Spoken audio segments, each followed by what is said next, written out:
يهده الله فلا مضل له ومن يضلله فلا هادي له وأشهد أن لا إله إلا الله وحده لا شريك له وأشهد أن محمدا عبده ورسوله بسم الله الرحمن الرحيم يا أيها الذين آمنوا اتقوا الله حق تقاته ولا تموتن إلا وأنتم مسلمون يا أيها الناس اتقوا ربكم الذي خلقكم من نفس واحدة وخلق منها زوجها وبث منهما رجالا كثيرا ونساء واتقوا الله الذي تساءلون به والأرحام إن الله كان عليكم رقيبا يا أيها الذين آمنوا اتقوا الله وقولوا قولا سديدا يصلح لكم أعمالكم ويغفر لكم ذنوبكم ومن يطع الله ورسوله فقد فاز فوزا عظيما أما بعد فإن خير الحديث كتاب الله وخير الهدي هدي محمد صلى الله عليه وسلم وشر الأمور محدثاتها وكل محدثة بدعة وكل بدعة ضلالة وكل ضلالة في النار أعوذ بالله السميع العليم من الشيطان الرجيم من همزه ونفخه ونفسه بسم الله الرحمن الرحيم يا أيها الذين آمنوا هل أدلكم على تجارة تنجيكم من عذاب أليم تؤمنون بالله ورسوله وتجاهدون في سبيل الله بأموالكم وأنفسكم ذلكم خير لكم إن كنتم تعلمون رب اشرح لي صدري ويسر لي أمري واحلل عقدة من لساني يفقهوا قولي رب زدني علما اللهم رب زدني علما ہر قسم کی حمد و ثنا کبریائی بڑائی اللہ وحدہ لا شریک لہ کے لیے لائق اور سزاوار ہے، جو ساری کائنات کا تنہا خالق ہے، مالک ہے، حاکم ہے، رازق ہے، مربی اور پالنہار ہے۔ بے شمار انگنت درود و سلام نازل ہوں انبیاء اکرام علیہم السلام کی جماعت پر،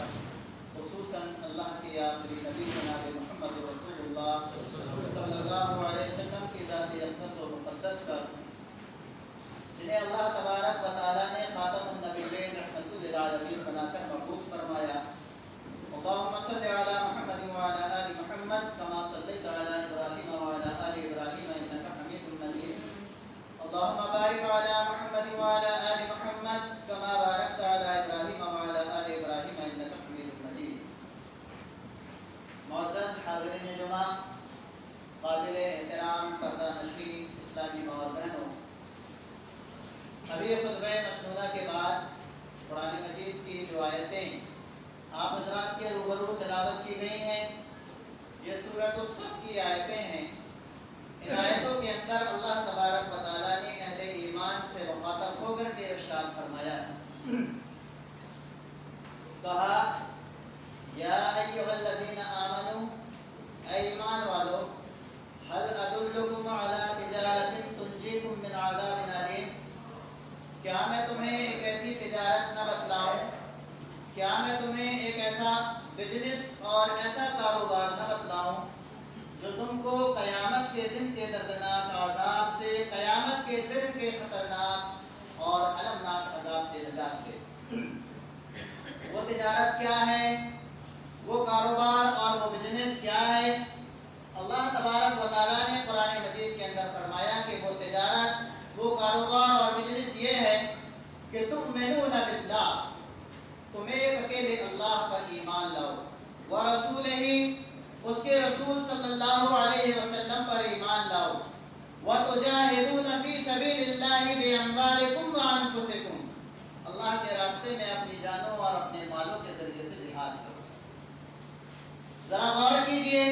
قرآن مجید کی اس آیت کریمہ کے اندر اللہ تبارک و تعالیٰ نے اہل ایمان کے ایمان لانے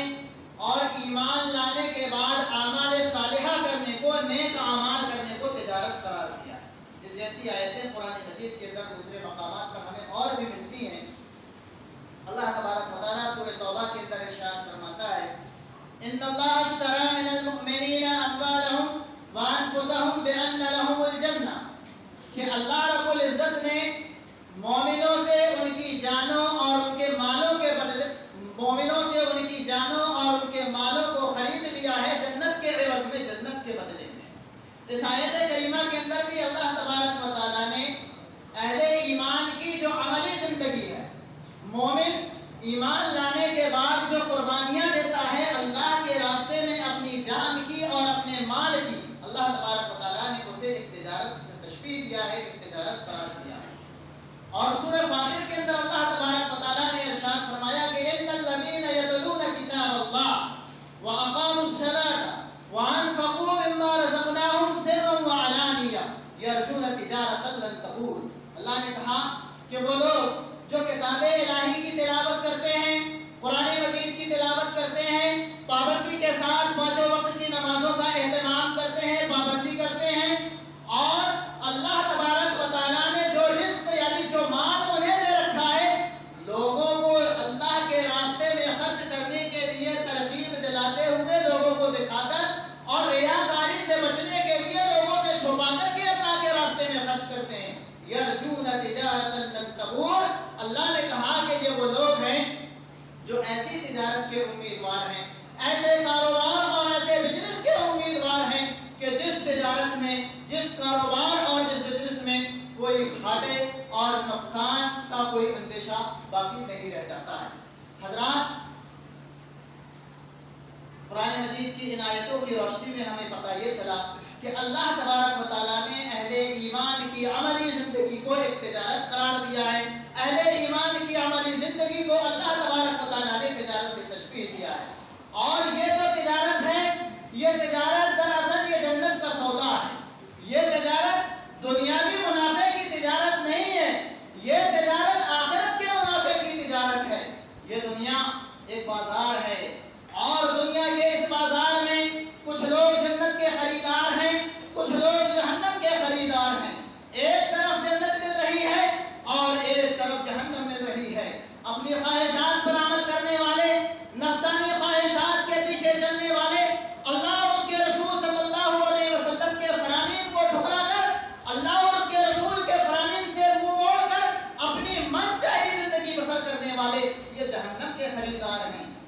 اپنی خواہشات پر روک لگانے والے، نفسانی خواہشات پر لگام دینے والے، اپنے اللہ اور اس کے رسول صلی اللہ علیہ وسلم کے فرامین کے مطابق زندگی بسر کرنے والے، اللہ اور اس کے رسول کی مرضی کے مطابق اس دنیا میں زندگی گزارنے والے، یہ جنت کے خریدار ہیں. بھائیو بزرگوں، کاروبار میں ہوتا یہ ہے کہ ایک طرف وہ چیز ہوتی ہے جو خریدی جا رہی ہوتی ہے اور دوسری طرف وہ سرمایہ ہوتا ہے، وہ قیمت ہوتی ہے جس چیز کے ذریعے سے وہ چیز خریدی جاتی ہے. یہاں خریدی جانے والی جو چیز ہے وہ جنت ہے، اور جس سرمایے کے ذریعے سے یہ جنت خریدی جا رہی ہے، وہ قیمت جس کے ذریعے سے یہ جنت خریدی جا رہی ہے، وہ ہماری جان ہے، وہ ہمارا مال ہے، وہ ہماری اپنی زندگی ہے، وہ ہمارا اپنا وقت ہے، وہ ہماری خواہشات ہیں، وہ ہماری آرزویں اور ہماری تمنائیں ہیں. بھائی اور بزرگوں، جنت اگر خریدنا ہے تو ان تمام چیزوں کی قربانیاں ہم اور آپ کو دینی پڑیں گی.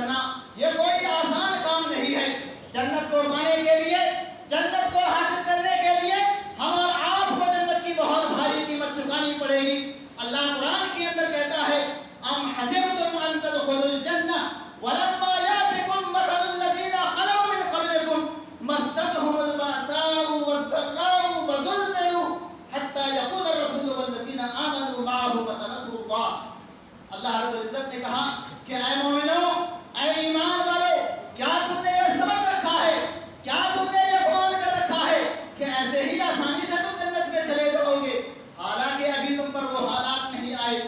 جو حالات تم سے پہلے لوگوں پر آئے تھے۔ ان پر مصیبتیں آئیں، تکالیف کے پہاڑ توڑے گئے، پریشانیاں ان پر آئیں، ان پر آفتیں آئیں، اتنی آفتیں آئیں، اتنی مصیبتیں اور پریشانیاں آئیں کہ وہ جھنجھوڑ دیے گئے، یہاں تک کہ وقت کا پیغمبر بھی اور پیغمبر کے ساتھ اہل ایمان بھی پکار اٹھے اور کہنے لگے کہ آخر اللہ کی مدد کب آئے گی، آخر اللہ کی مدد کب آئے گی؟ بھائیو بزرگوں، قرآن مجید کی یہ آیت کریمہ نزول قرآن کے وقت نبی پاک صلی اللہ علیہ وسلم کے صحابہ کو مخاطب کر کے یہ کہہ رہی تھی کہ اے نبی کے صحابہ،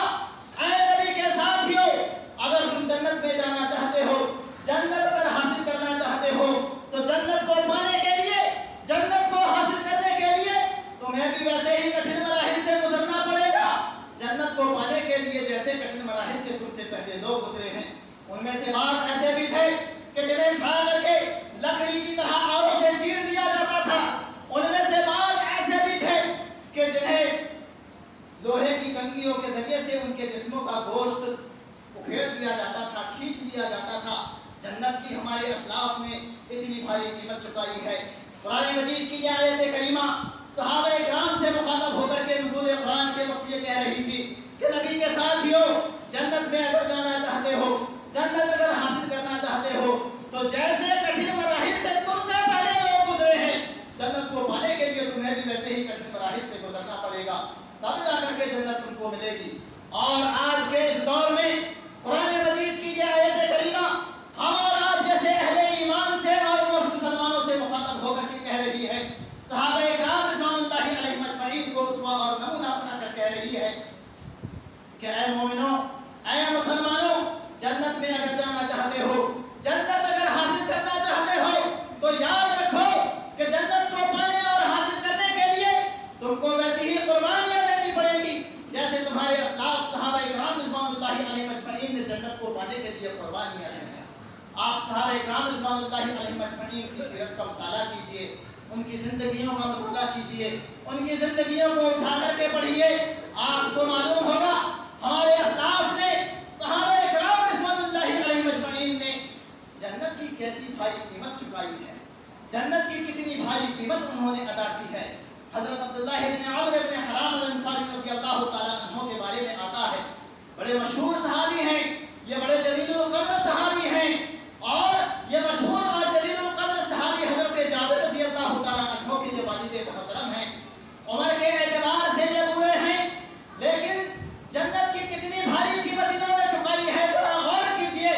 مدینے کے اندر پیارے نبی صلی اللہ علیہ وسلم کی طرف سے جنگ احد کا اعلان کر دیا گیا، جنگ احد کا مدینے کے اندر اعلان کر دیا گیا کہ لوگوں، دشمن 3000 کا ایک لشکر جرار لے کر احد کے میدان میں ہم سے مقابلہ کرنے کے لیے آ رہا ہے، اس کا مقابلہ کرنے کے لیے کل صبح ہی صبح مدینے سے ہم کو بھی نکلنا ہے۔ پیارے نبی کی طرف سے اعلان کرنے والے نے اعلان کر دیا، مدینے کے اندر اعلان کر دیا گیا۔ صحابی رسول عبداللہ بن عمرو بن حرام الانصاری رضی اللہ تعالیٰ عنہ کے کانوں سے جب نبی کے پیغمبر کی یہ آواز، نبی کے کارندے کی یہ آواز جب ٹکرائی، تو حضرت عبداللہ بن عمرو بن حرام الانصاری رضی اللہ تعالیٰ عنہ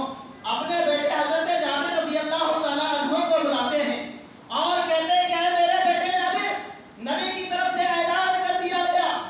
کہ کل صبح ہی صبح میدان احد کی طرف دشمن کا مقابلہ کرنے کے لیے ہم کو نکلنا ہے، اور میں نے جنگ میں شرکت کا فیصلہ کر دیا ہے۔ یاد رکھو کہ میرے بعد تم اپنی بہنوں کا خیال رکھنا۔ بخاری کی ایک روایت کے مطابق حضرت عبداللہ بن عمرو بن حرام الانصاری رضی اللہ تعالیٰ عنہ کی 9 بیٹیاں تھیں۔ کتنی بیٹیاں تھیں؟ 9 بیٹیاں تھیں۔ آج اگر اللہ تبارک و تعالیٰ ہم میں سے کسی کو اگر 2-4 بیٹیاں عطا کر دے تو ہم پریشان ہونے لگتے ہیں، ہمارے ذہنوں میں ٹینشن شروع ہو جاتا ہے، ان کی پڑھائی لکھائی میں کیسے کروں گا، ان کی تربیت میں کیسے کروں گا، ان کی شادی بیاہ کا خرچہ میں کیسے اٹھاؤں گا۔ ارے ذرا قربان جائیے نبی کے صحابہ پر کہ 9 بیٹیاں تھیں ان کی، اور پھر اس کے باوجود بھی وہ جنگ میں جانے کے لیے تیار ہو گئے۔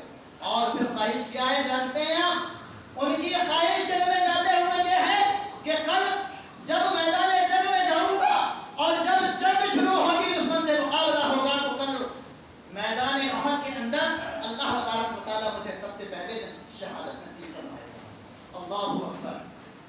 کیسی سوچ تھی ہمارے اسلاف کی، کیسی تمنائیں اور کیسی آرزویں تھی ہمارے اسلاف صحابہ کرام رضوان اللہ علیہم اجمعین کی۔ تو مدینے کے اندر اعلان ہو گیا، صحابی رسول نے جنگ میں شرکت کرنے کا فیصلہ کر لیا، اپنے بیٹے جابر کو بلایا، کہا کہ بیٹا جابر کل میں جنگ میں جا رہا ہوں، میرے بعد اپنی بہنوں کا خیال رکھنا۔ حضرت جابر 9 بیٹیوں میں اکیلے بھائی تھے، 9 بہنوں کے اکیلے بھائی تھے حضرت جابر رضی اللہ تعالیٰ عنہ۔ عبداللہ ابن عامر ابن حرام الانصاری رضی اللہ تعالیٰ عنہ جنگ میں شریک ہوتے ہیں۔ دوسرا دن آتا ہے، دشمنوں سے مقابلہ شروع ہوتا ہے، اور میدان احد میں جو لوگ شہید ہوتے ہیں اللہ تبارک و تعالیٰ ان میں سب سے پہلے شہادت اگر کسی کو نصیب کرتا ہے تو وہ حضرت عبداللہ ابن عمرو ابن حرام الانصاری رضی اللہ تعالیٰ عنہ کو نصیب کرتا ہے۔ یہ ان کی نیت تھی کہ اللہ میدان احد میں مجھ کو سب سے پہلے شہادت نصیب فرما۔ اللہ نے ان کی نیت کے مطابق ان کو میدان احد میں سب سے پہلے شہادت نصیب فرمایا، اور یہی مطلب ہے پیارے نبی صلی اللہ علیہ وسلم کے اس فرمان مبارک کا کہ آپ صلی اللہ علیہ وسلم نے فرمایا کہ اللہ تبارک و تعالیٰ فرماتا ہے کہ انا عند ظن عبدی بی، کہ میرا بندہ میرے ساتھ جیسا گمان کرتا ہے میں اس کے ساتھ ویسا ہی معاملہ کرتا ہوں۔ صحابی رسول نے اللہ سے یہ گمان کیا، اللہ سے یہ گمان کیا کہ میدان احد میں مجھ کو سب سے پہلے شہادت نصیب فرمانا۔ اللہ نے ان کی نیت کے مطابق انہیں سب سے پہلے شہادت نصیب فرمائی، اور صحابی رسول کو میدان احد میں ان کی نیت کے مطابق سب سے پہلے شہادت مل کر رہی۔ اور آگے بڑھیے، جنگ احد کے واقعات میں ہمیں ایک واقعہ حضرت عمرو بن جموح رضی اللہ تعالیٰ عنہ کا بھی ملتا ہے۔ یہ ایک معذور صحابی تھے، پاؤں سے یہ لنگڑے تھے، حالانکہ قرآن مجید میں اللہ تبارک و تعالیٰ نے کہا لیس علی الاعمی حرج ولا علی العارج حرج، جو نابینا ہے ان پر کوئی حرج نہیں، کوئی گناہ نہیں، جو لنگڑے ہیں پاؤں سے ان پر بھی کوئی حرج اور کوئی گناہ نہیں۔ مطلب یہ ہے کہ جب میں اگر جہاد میں یہ نہ جائیں، گھروں میں بیٹھے رہیں تو ان پر کوئی گناہ نہیں ہے، ان کی گرفت اللہ کی ہونے والی نہیں ہے۔ لیکن شہادت کا شوق اور جنت کو پانے کی طرف دیکھیے ہمارے اسلاف کے اندر، پاؤں سے معذور ہیں، پیارے نبی صلی اللہ علیہ وسلم کی خدمت اقدس پہ لگڑتے جاتے ہیں، اللہ کے نبی سے کہتے ہیں کہ اے اللہ کے نبی صلی اللہ علیہ وسلم مجھے یہ بتائیے کہ اگر میں میدان جہاد میں اللہ کے راستے میں لڑتے لڑتے اگر شہید ہو جاؤں تو کیا میں اسی طرح لگڑتے لگڑتے جنت کے اندر داخل ہو جاؤں گا؟ پیارے نبی صلی اللہ علیہ وسلم نے جواب دیا کہ ہاں تم جنت کے اندر داخل ہو جاؤ گے۔ صحابی رسول لگڑتے لگڑتے دشمنوں کی صفوں کے اندر گھسے، اللہ کے راستے میں لڑتے لڑتے شہید ہو گئے۔ یہ تھے ہمارے اسلاف، یہ تھے ہمارے نبی کے صحابہ جو دین کی خاطر جنت کو پانے کے لیے انہوں نے اپنی جان کی شکل میں اللہ کے راستے میں قربانیاں دی ہیں۔ جنت کی کتنی بھاری قیمت انہوں نے اپنی جان کی شکل میں دی ہے، عطا کی ہے، تب جا کر کے ان کو جنت نصیب ہوئی ہے۔ اور اگر مال کی بات کریں تو مال جنت کی جستجو میں، جنت کی طلب میں ہمارے اسلاف صحابہ کرام رضوان اللہ علیہم اجمعین نے کیسی کیسی مالی قربانیاں دی ہیں، ہم اور آپ اس کا تصور نہیں کر سکتے، اس کے بارے میں ہم اور آپ سوچ بھی نہیں سکتے۔ جنگ احد، جنگ تبوک کی تیاری تھی، جنگ تبوک کی تیاری تھی، دشمن مسلمانوں پر حملہ کرنے کے لیے بہت بڑی تیاری کر رہا تھا۔ تبوک کا سفر بڑا لمبا تھا، سخت گرمی کا زمانہ تھا، موسم تھا، مسلمانوں کے پاس مال کی قلت تھی، غذائی اجناس کی قلت تھی، سواری کی قلت تھی، ہتھیار کی قلت تھی، اسلحہ کی کمی تھی۔ جنگ تبوک کی تیاری کے لیے مسلمانوں کو بہت بڑے مال کی ضرورت تھی، بہت بڑی تیاری کی ضرورت تھی، سواری کی ضرورت تھی، اسلحہ کی ضرورت تھی، ہتھیار کی ضرورت تھی، غذائی اجناس کی ضرورت تھی۔ بھائیو، ایک بہت بڑی تیاری کی جنگ تبوک کے لیے اللہ کے نبی صلی اللہ علیہ وسلم کو ضرورت تھی، مسلمانوں کو ضرورت تھی۔ پیارے نبی صلی اللہ علیہ وسلم نے صحابہ کرام کو اکٹھا کیا، جمع کیا، منبر رسول پر پیارے نبی صلی اللہ علیہ وسلم کھڑے ہوئے، صحابہ کرام رضوان اللہ علیہم اجمعین کو انفاق کی تعلیم دی، خرچ کرنے پر ابھارا، جنت کی بشارت سنائی خرچ کرنے والوں کو، اور کہا من جہز جیش العسرۃ فلہ الجنہ، من جہز جیش العسرۃ فلہ الجنہ، کہ لوگوں جنگ تبوک کے لیے جو ہمارے مجاہدین کو مسلح کرے گا، جنگ تبوک کے لیے جو ہمارے مجاہدین کو تیار کرے گا، میں اسے جنت کی گارنٹی دیتا ہوں، میں اسے جنت کی ضمانت دیتا ہوں۔ حضرت عثمان غنی رضی اللہ تعالیٰ عنہ اٹھے، 10,000 درہم اپنے گھر سے لے کر کے آئے، پیارے نبی صلی اللہ علیہ وسلم کے ہاتھوں میں 10,000 درہم تھما لیا۔ پیارے نبی صلی اللہ علیہ وسلم نے ان درہموں کو اپنے ہاتھ میں لیا، ایک ہاتھ سے دوسرے ہاتھ میں منتقل کرتے جا رہے تھے۔ پیارے نبی یہ فرماتے جا رہے تھے ما ضر ابن عفان ما عمل بعد هذا اليوم، کہ لوگوں عثمان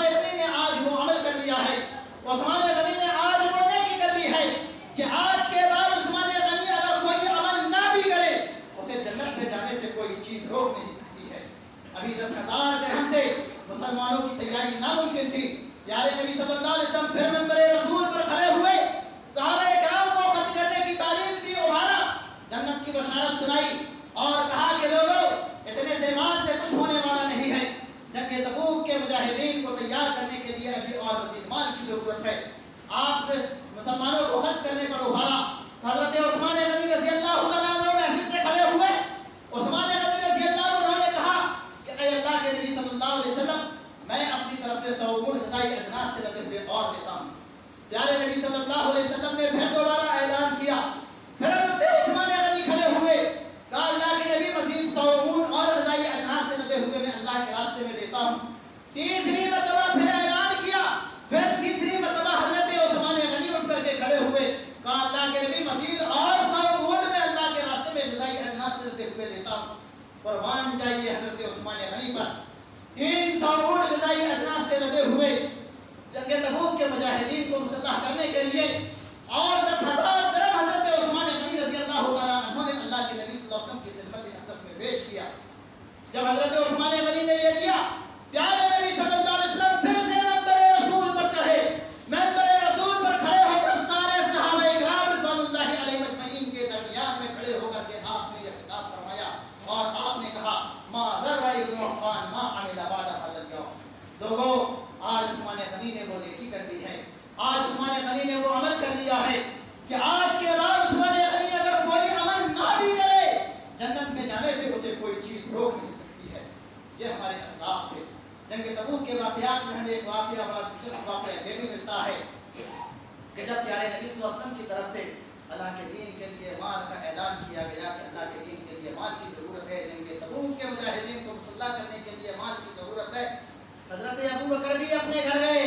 حضرت عمر فاروق بھی اپنے گھر گئے. حضرت عمر فاروق نے اپنے گھر کا سارا مال اکٹھا کیا, 2 حصوں میں اس کو تقسیم کیا. ایک حصہ پیارے نبی صلی اللہ علیہ وسلم کی خدمت اقدس میں مسجد نبوی میں لا کر کے جمع کیا. آدھا حصہ حضرت عمر فاروق نے اپنے گھر والوں کے لیے باقی رکھا. لے کر کے آ رہے ہیں آدھا مال پیارے نبی کی خدمت میں. دماغ میں یہ بات چل رہی ہے کہ آج نیکی کے معاملے میں ابو بکر سے سبقت لے کر چلا جاؤں. ہمارے اسلاف تھے یہ, ان کی سوچ یہ تھی کہ ہم نیکی میں مسابقہ کریں. آج ہماری سوچ اور ان کی سوچ میں زمین آسمان کا فرق ہے. ہم یہ چاہتے ہیں کہ دنیا میں ہم آپس میں ایک دوسرے سے آگے بڑھ جائیں, دنیاوی معاملے میں ہم مسابقہ کریں. ہمارے صحابہ نیکی کے معاملے میں مسابقہ کیا کرتے تھے, ایک دوسرے سے آگے بڑھنے کی کوشش کیا کرتے تھے. عمر فاروق کے دماغ میں یہ بات چل رہی ہے کہ آج نیکی کے معاملے میں ہم ابو بکر سے آگے بڑھ جائیں گے.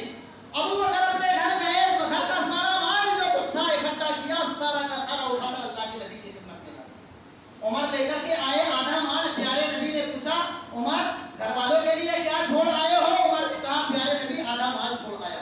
آدھا آپ کی خدمت میں لایا ہوں. ابو بکر سے پوچھا کہ ابو بکر تم کیا لے کے آئے اور اپنے گھر والوں کے لیے کیا چھوڑ کر کے آئے؟ ابو بکر نے کہا اللہ کے نبی جو کچھ گھر میں تھا سب آپ کی خدمت میں لایا, گھر والوں کے لیے اللہ اس کے رسول کو چھوڑا.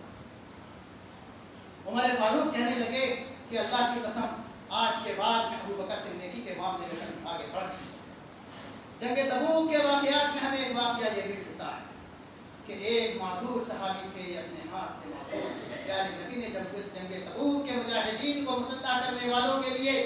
ان کی تیاری پر مال خرچ کرنے والوں کے لیے جنت کی بشارت سنائی تھی. جن کے پاس تھا انہوں نے لا کر کے دیا, جن کے پاس نہیں تھا دل تڑپنے لگا کہ اللہ ہمارے پاس تو کچھ بھی نہیں ہے. جن کے پاس تھا وہ جنت کے حقدار بن گئے, ہمارے پاس کچھ نہیں ہے, ہم کیسا کریں, ہم کیا کریں؟ ہاتھ سے معذور ہیں, دماغ میں بات چلتی ہے کہ نہیں رات باقی ہے, رات بھر مزدوری کی جا سکتی ہے, مزدوری کر کے کما کر اللہ کے نبی کی خدمت میں لا کر کے دیا جا سکتا ہے. صحابی رسول ہاتھ سے معذور ہیں, ایک یہودی کے باغ میں جاتے ہیں, رات بھر سچائی کرتے ہیں. سچائی کا طریقہ یہ ہوتا ہے کنویں میں ڈول ڈالتے ہیں, دانتوں سے رسی پکڑ کھینچ کر کے ڈول کو باہر نکالتے ہیں, رات بھر یہودی کے باغ کی سچائی کرتے ہیں, اور جب صبح ہوتی ہے تو صبح ہونے پر اجرت کے طور پر تھوڑی بہت جو کھجوریں ملتی ہیں پیارے نبی صلی اللہ علیہ وسلم کی خدمت اقدس میں لا کر کے پیش کرتے ہیں اور کہتے ہیں کہ اللہ کے نبی یہ میری طرف, اللہ کے نبی یہ میری طرف سے ہے. منافقین نے دیکھا کہ یہ تھوڑی سی کھجوریں لے کر کے آئے ہیں. منافقین نے تانا دیا, کہنے لگے کہ کیا اللہ کو اتنے سے بھی مال کی ضرورت ہے؟ پیارے نبی کے کانوں سے منافقین کی